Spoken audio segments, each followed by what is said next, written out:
Om Bhurбhuva Swaha Mahalaksmi Awid. Om Swastiastu, bersama Titiang kembali Kadek Siwa Ambara. Dalam pertemuan kali ini kita akan membuka pintu rezeki berikutnya.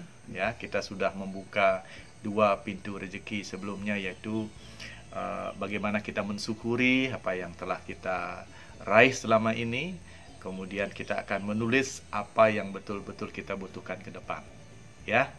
Kemudian pintu berikutnya adalah bagaimana kita menciptakan suatu keharmonisan di dalam keluarga kita.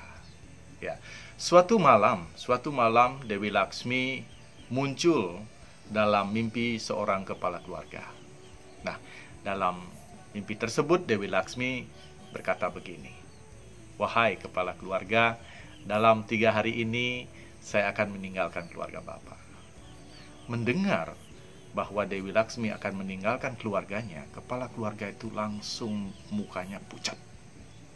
"Tenang Bapak, sebelum saya meninggalkan keluarga Bapak, saya akan memberikan kesempatan kepada Bapak untuk minta 3 hal. Mintalah, akan kukabulkan," kata Dewi Laksmi. "Saya tahu Bapak punya 2 anak dan 1 orang istri. Tolong diskusikan dulu. Setelah itu besok malam saya akan mendatangi Bapak lagi. Ya, silakan diskusi dulu. Setelah itu besok kita akan bicara lagi." Begitu selesai mengucapkan itu, Dewi Laksmi menghilang dari mimpi Bapak itu. Keesokan paginya, begitu bangun pagi, dipanggillah istri dan kedua anaknya. Nah, diceritakanlah mimpi yang dia alami tadi malam. Nah, setelah itu dia bertanya, "Wahai istriku, kalau menurutmu apa yang kau minta? Silakan, nanti akan kusampaikan." "Pak, kalau menurut saya, ya tidak perlulah minta 3 hal. 1 saja, Pak. Kita minta saja 1 kampil emas." Ya, dalam perhitungan saya, 1 kampil emas ini, kalau kita butuh, kita potong dikit-dikit, kita jual dikit-dikit, dan kira-kira bisalah sampai membiayai upacara pengabenan kita. Sehingga anak kita tidak perlu lagi berpikir tentang biaya pengabenan, tentang hidup kita saat ini. Bagus. Begitu pikir sang kepala keluarga. Kemudian sang kepala keluarga ini bertanya kepada anak lakinya, anak laki yang pertama, "Kalau kamu, apa yang kamu minta menurutmu tuh?" "Pak, beliau kan sangat baik. Karena beliau meminta kita agar mohon 3 hal, kita langsung saja minta. Menurut saya, mari kita minta 1 karung emas, ya, 1 karung permata yang indah-indah, dan 1 karung berlian, Pak. Menurut pemikiran saya, dengan modal 3 karung ini, Bapak akan mampu memenuhi kebutuhan 7 keturunan Bapak. Dan Bapak tinggal tenang-tenang saja baik semasa hidup ini dan setelah Bapak mati. Sehingga 7 keturunan Bapak sudah aman." Oh, benar juga, pikir sang kepala keluarga. Tapi karena ada anaknya lagi 1, ditanyalah anak perempuannya, "Kalau kamu apa, Dek, menurutmu?" "Pak, menurut saya sih, saya tidak begitu tertarik dengan harta benda itu, Pak. Menurut saya sebaiknya kita memohon agar Bunda Laksmi ini selalu berstana di hati kita, agar kita dipenuhi dengan anugerah kebahagiaan, kasih sayang. Dan itu saja sudah cukup menurut saya. Karena saya pernah dengar bahwa di mana keluarga itu harmonis, di sana segala kebutuhannya akan terpenuhi." Gitu sih menurut saya, Pak. Kepala keluarga ini mangut-mangut karena semuanya benar. "Oh, begini. Langsung dia begini. Istriku dan anakku, aku tidak akan turut campur dalam pemilihan ini. Karena ini ada 3 pilihan, tolong kalian berdiskusi, ya. Kemudian apapun hasil dari diskusi kalian, itu akan saya sampaikan kepada Bunda Laksmi nanti malam. Ya, saya akan tinggalkan kalian, tolong silakan berdiskusi." Nah, kepala keluarga meninggalkan tempat itu, dan mereka bertiga ini mengadakan konferensi meja bundar. Nah, setelah saling berargumentasi, menjelaskan apa ide-idenya, lalu diambillah keputusan bahwa apa yang diminta oleh anak perempuan itu yang akan diminta kepada Bunda Laksmi. Setelah sang suami datang, kepala keluarga itu datang, bagaimana? Apakah kalian sudah mencapai kesepakatan? Ya, ayah, kami sudah sepakat bahwa permintaan si kadek yang akan kita ajukan, kita akan mohon Bunda Laksmi memenuhi hati kita dengan cinta kasih dan kebahagiaan. Hanya itu yang kita akan mohon, ayah. Begitu malam, sang kepala keluarga ini langsung membaringkan tubuhnya di tempat tidurnya. Begitu bantal menyentuh kepala, antara tidur dan tidak tidur, Dewi Laksmi sudah datang.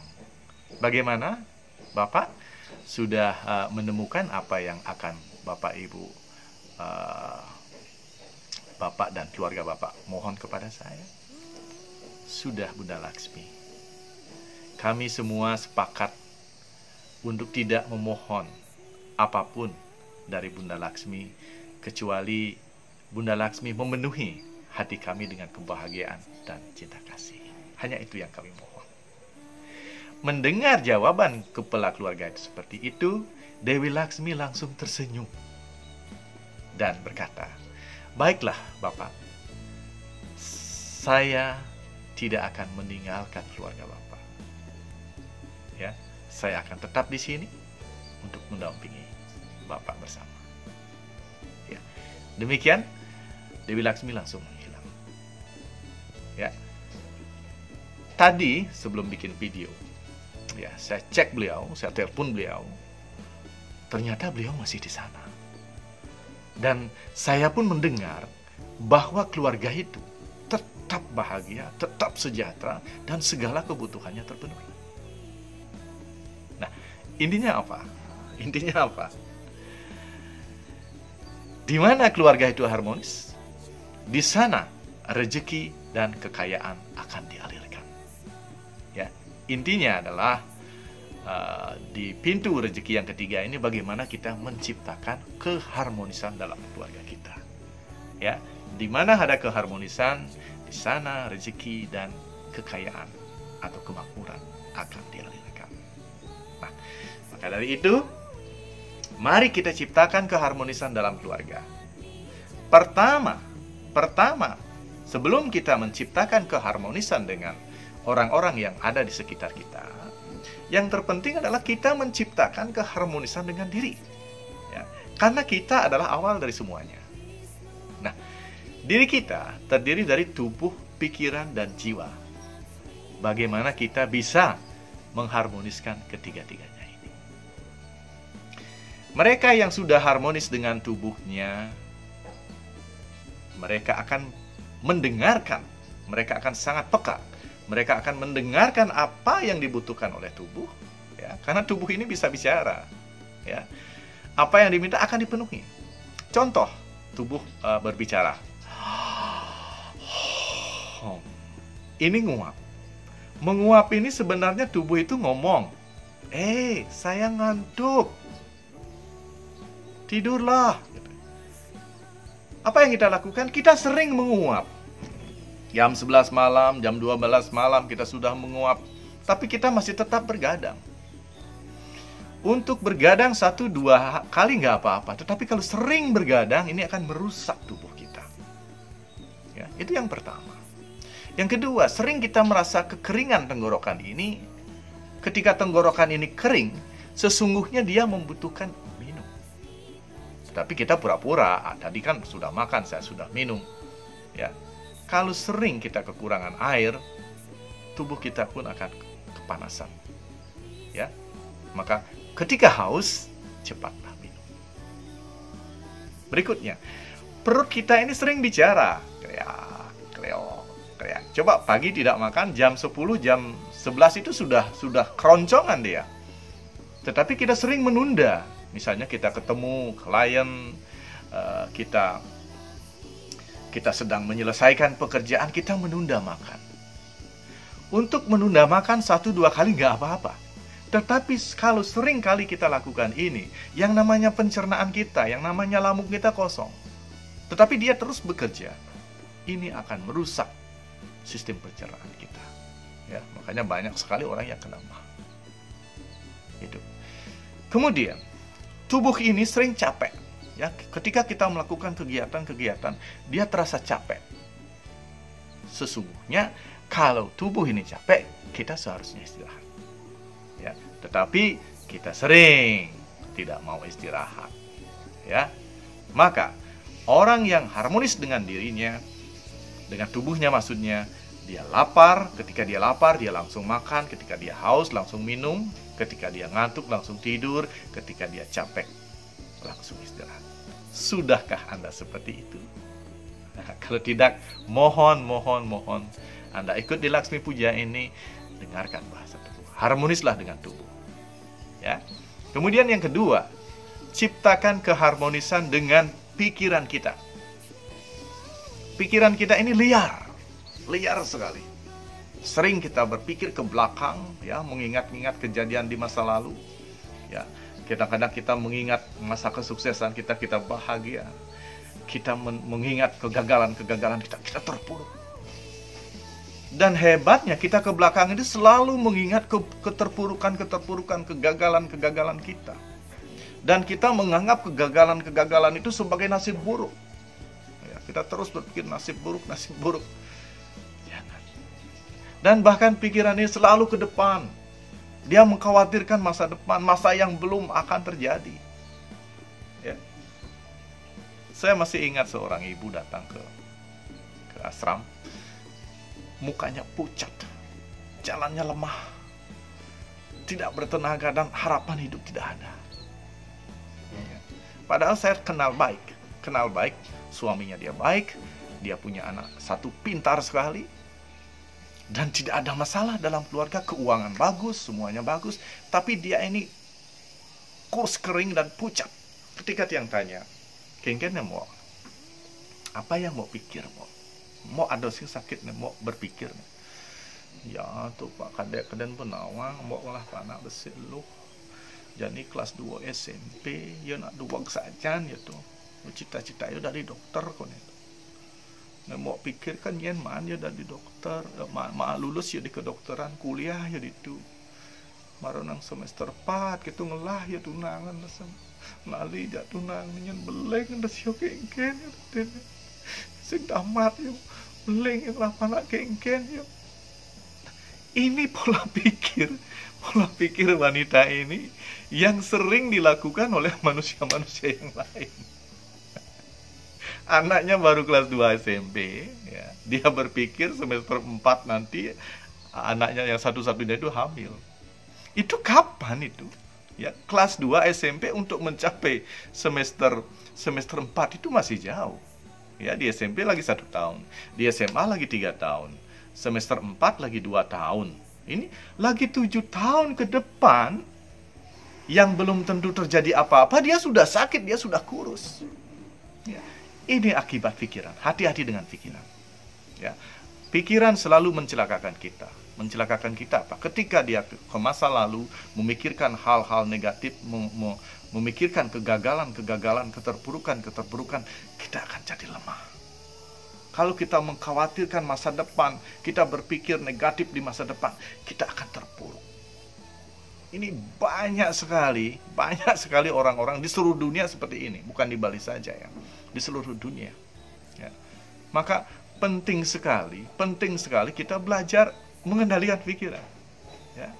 Maka ada satu teknik, jangan terlalu mengingat masa lalu dan menyesali masa lalu. Masa lalu itu semua baik-baik, tidak ada yang salah di masa lalu. Ya, coba ingat. Walau hidup ini memang seperti itu, ada baik, ada buruknya. Coba contoh misalnya Anda dari Denpasar datang ke Ubud. Apakah ada jalan yang lurus? Tidak ada.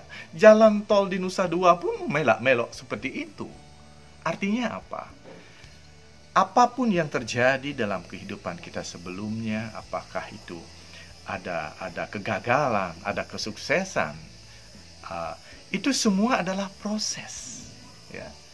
Proses agar kita menjadi lebih sempurna. Tidak ada yang salah dengan masa lalu, maka tidak perlu kita menyesali karena semuanya adalah sedang dalam berproses. Apakah kita menyalahkan diri kita ketika kelas 1 SD belum bisa nulis halus? Tidak. Itu adalah proses. Semua harus dilewati. Begitu juga dengan masa depan. Masa depan itu masih jauh, tidak terbayangkan. Tidak bisa diramalkan. Bahkan seorang peramal yang paling ulung pun, dia tidak tahu apa yang akan terjadi 5 menit lagi pada dirinya sendiri. Ya. Ketahuilah, masa depan akan terjadi seperti bagaimana kita saat ini. Kalau kita bersedih saat ini, masa depan kita pasti bersedih. Kalau kita bahagia saat ini, masa depan kita bahagia. Maka, tugas kita hanya satu, berbahagialah saat ini dan detik ini. Besok nggak usah bahagia, besok pagi nggak usah. Sekarang saya bahagia. Ya, nanti sore jam 6, sekarang saya bahagia. Sebelum tidur, sekarang saya bahagia. Besok pagi, begitu bangun, sekarang saya bahagia. Tidak perlu bahagia 5 tahun lagi, tidak perlu bahagia lagi 2 bulan lagi. Kita hanya perlu bahagia saat ini. Karena apa yang terjadi saat ini menentukan masa depan kita. Ya. Kemudian, bagaimana kita harmonis dengan jiwa kita? Jiwa kita adalah percikan kecil dari Tuhan yang disebut dengan Atma. Atma ini akan nyaman tinggal di dalam diri kita ketika kita sering-sering bahagia. Maka cara termudah untuk berbahagia, untuk membahagiakan jiwa kita adalah dengan mengangkat sisi bibir kanan dan bibir kiri. Tersenyum. Ya, tersenyum ini akan memberikan dampak kepada seluruh tubuh kita. Ketika kita tersenyum, hati kita bahagia, pikiran kita tenang, tubuh kita rileks. Ini dikatakan sehat. Nah, ini dulu kita harus harmonis dengan diri. Setelah ini, besok kita akan lanjutkan bagaimana kita menciptakan keharmonisan dengan orang-orang di sekitar kita. Oke, demikian dulu. Sampai jumpa besok pagi. Om Santi Santi Santi Om.